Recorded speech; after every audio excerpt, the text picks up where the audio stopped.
जब चिलचिलाती धूप हो, सूरज आग बरसा रहा हो, ऐसे में तलाश होती है सायादार जगह और ठंडे मीठे मशरूब की।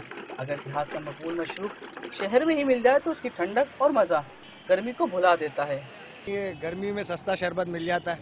आजकल आपको पता है महंगाई इतनी है कि इंसान अफोर्ड नहीं कर सकता है। ये इतना ठंडा होता है कि जितनी भी गर्मी पड़ रही हो आप पियेंगे इंशाल्लाह तो इसको सुकून मिलेगा। जऊ का आटा पीस कर गुड़ के मिलाप से मीठा ठंडा सत्तू तैयार करने वालों का कहना है कि सत्तू का शरबत पीने के फायदे ही फायदे हैं। उनके मुताबिक इसके इस्तेमाल से गर्मी में पैदा होने वाली बीमारियों से भी बचा जा सकता है। जब तो गर्मी की आमद के साथ ही शहर भर की मार्केटों में सत्तू बेचने वालों के लातादार ठेले दिखाई देते हैं।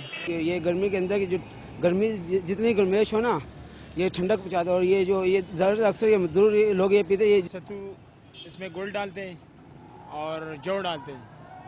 ये जो है ना मेदी का ठंडास देते, जिगर को ठंडा करते हैं। खुश जाएगा सत्तू का शरबत गर्मी के सताए लोगों को ठंडक और लज्जत ही नहीं देता, इससे बहुत से लोगों को रोजगार भी मिलता है। कैमरामैन आबिद अली शाह के साथ तनवीर अहमद, डॉन न्यूज़, कराची।